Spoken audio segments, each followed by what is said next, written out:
Do you ever feel like you're walking out this assignment the Lord has given you in your business alone? Like, yes, you have family, friends who support you, but can it be sometimes a little bit lonely doing the daily do of your business, the things that people don't see behind the scenes, right?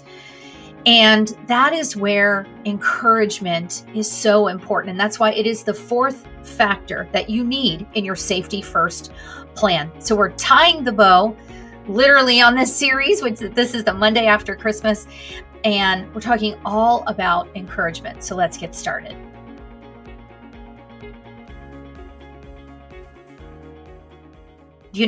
When I started my entrepreneur journey back in 2010, we didn't do a lot of things online like we do now. And I was part of a network marketing business. So I sort of had a built-in tribe, if you will. And if you've listened to my story in previous episodes, or maybe you've grabbed your copy of my book, Pursuing Success God's Way, A Practical Guide to Hustle with Heart, which the link is in the show notes so that you can still get that.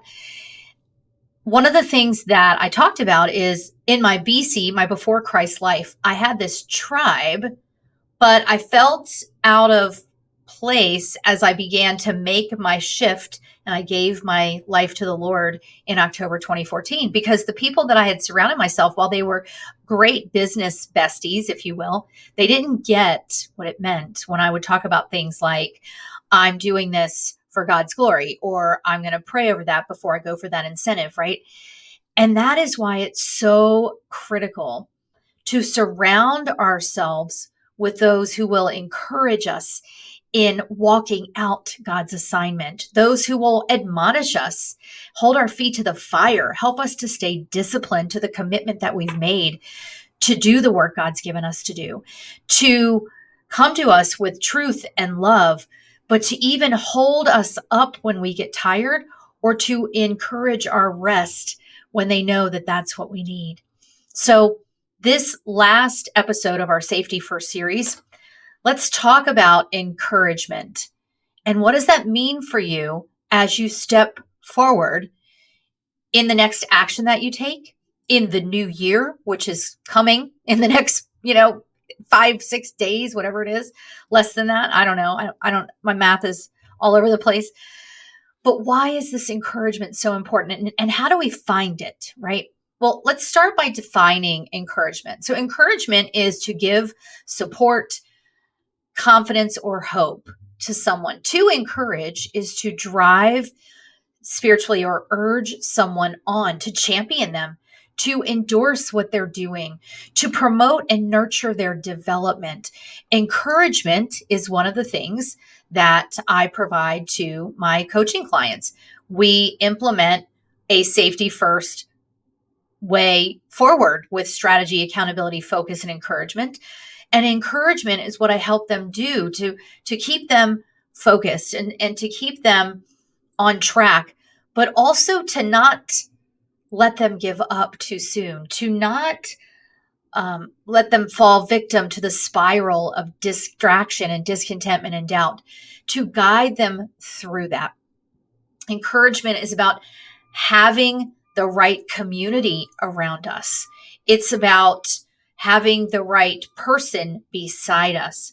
So we're going to talk more about that in just a second, but I want to dive into some scripture today to underpin why encouragement is biblical and how that's demonstrated for us in the Bible so that we can then employ that in our business. First of all, you all know that Proverbs 27:17 talks about iron sharpening iron, and that's what we're to do for ourselves. But I want to step over to Matthew for a second. And this may seem sort of out of place in a conversation about encouragement. But in Matthew 13:57, Jesus says, a prophet is not without honor except in his own country and in his own house. So friend, if you are feeling like your friends and your closest friends and family really aren't supporting you, or they just kind of look at you sideways when you talk about your business, they don't really get it. Like even Jesus said that he would experience that, right? So we sort of experience that. And even as much as we bring our family into the conversation and into the planning and into the strategy and into the meetings about what the calendar is going to look like and where our priorities are, we still need the encouragement of people and community around us who get what it is to walk out an entrepreneurial assignment, right? So let's look at some other examples in the Bible. I'm going to go to Exodus 17, 8 through 13. So this is the Israelites are going to battle against the Amalekites, and Moses has given Joshua the instruction to go find and choose the men and fight with Amalek.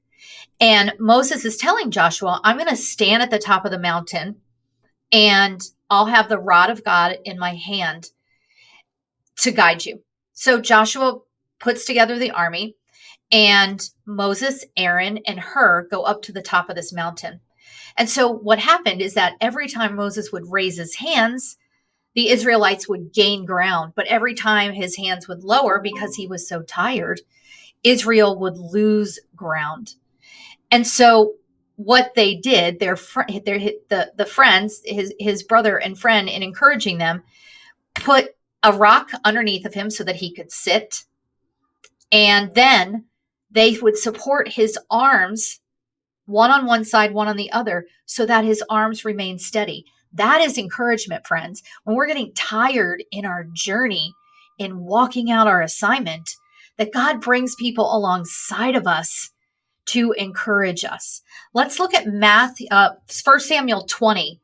In this whole chapter is all about the relationship between David and Jonathan and their model for friendship. So what are some things that Jonathan did for David? Well, he warned David of possible danger. He spoke well of David to anyone, even if it were a person that considered David to be an enemy. He sought to do what David asked him to do and needed him to do. He risked his life in defending David, and he, in the end, helped David escape death. So this is the encouragement. This is the support, right? I often say to my clients, I know that your business is really important to you, but we're not bringing people home from the moon. This is not Apollo 13. And we're also not performing heart or brain surgery. Like, we're not bringing someone back to life on the table. Nobody is dying on the table if your social media post doesn't get out in time and if somebody doesn't buy your course, etc.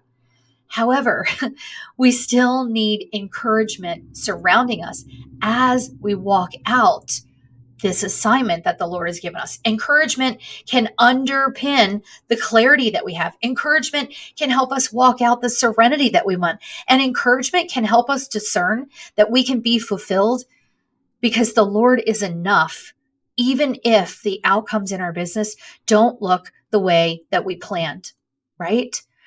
Okay, let's jump over to Hebrews. This will be familiar to you. So this is Hebrews 10, verses 24 and 25. And it says, let us consider one another in order to stir up love and good works, not forsaking the assembling of ourselves together, community, as is the manner of some, but exhorting one another, and so much more as you see the day approaching. Dr. Charles Stanley comments on this, saying that it is crucial for believers to gather for corporate worship, instruction, encouragement, there's our word again, and service. God simply did not design us to go it alone in our Christian faith or to grow in isolation. Encouragement, this is the same in your business, that it is vital to surround yourself with those who can walk alongside you in worship, in instruction, in encouragement, and in service. Those who can keep you faithful to what God has given you to do, keep you faithful to the commitment that you've made, keep you focused, like we talked about in our last episode, right? The last place that I want to take us is James 5:16. And James, this is tricky for us, right? Because sometimes we don't want to admit our failure. We don't want to admit our challenge. We don't want to admit that we need help, especially as ambitious Christian women, because we want to shoulder it all ourselves. We want to be in control. We're a little bit of control freaks. We are overachievers, so we want to handle all of it. So this is hard, but here's what James instructs us to do. Confess your trespasses to one another and pray for one another that you may be healed. The effective, fervent prayer of a righteous man avails much. And again, Dr. Stanley says, we were not created to go it alone. We cannot obey God without being in regular, close fellowship with other believers. He's designed us so that many of our needs can only be met through mutual independence. Friend, the same is true for you on your business journey. He has created you for interdependence. There are people who are going to come in that provide exactly what you need, or they have a different skill set than you do. That is all part of having encouragement as part of your safety first plan. So where do we find encouragement? Well, encouragement might look like a community of believers, a community of Christian business women. I happen to have one of those. It's called Rooted. There are certainly other ones out there. I'm part of an incredible one with my coach, Esther Littlefield, called Uplift. I'm also part of a mastermind type organization called the Leading Lady Ambassadors. Why? Because I can't do this by myself, and I don't want to. I don't want to. I wasn't made to, and neither were you. It could look like having a mentor. Maybe it's a spiritual mentor that you have in your life who's walking alongside of you on this journey, right, of faith. Maybe it's someone who has gone ahead and they're at the level that you'd like to be in your business, and so you're able to tune into them. I had a mentor who brought me to Jesus, October 4th, 2014. I call her the Velvet Hammer in my book, Pursuing Success God's Way. You can get that book down in the show notes, by the way. Maybe it looks like having a one-on-one coach. So let me just plug this for a second, boldly, with God's permission, that the one-on-one coaching that I provide is exactly what we've been talking about. Strategy, accountability, focus, encouragement. If you've been considering working with a Christian business coach and you think that what if that's too fluffy, I can promise you, friends, what I do is not fluffy. I will hold your feet to the fire. I will do it with truth and love, all biblically based. And by the way, I happen to have 3 openings in January. And I say that right now because I don't want you to miss out on it. Get down in the show notes and get those details because I'm booking those spots by December 31st. And you'll be able to get started with a strategy session with me in the first 12 days of January, which, by the way, next Monday is the 2nd day of January. So don't wait. You need encouragement in your business. Please do not try to do this by yourself.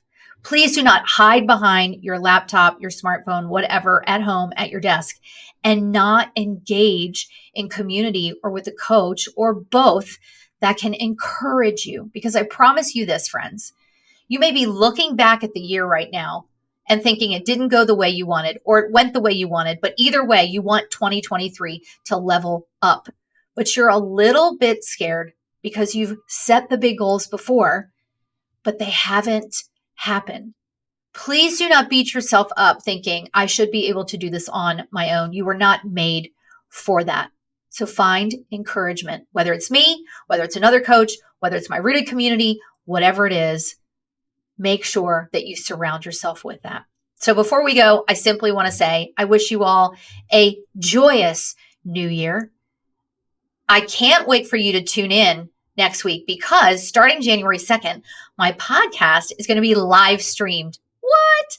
So even if you don't watch a live stream on LinkedIn, Facebook, YouTube, which is where I'm going to be, and the links to all of those are below in the show notes so you know where to follow me and watch me live, you will still have the audio of the podcast right here on your favorite podcast network. So join me live or listen to the podcast, whatever that looks like for you. But until next time, I pray for and encourage that you would tune out the world, tune into God's truth, and turn up focus to walk out this incredible kingdom business that God has given you. Happy New Year, friends. I'll see you in January.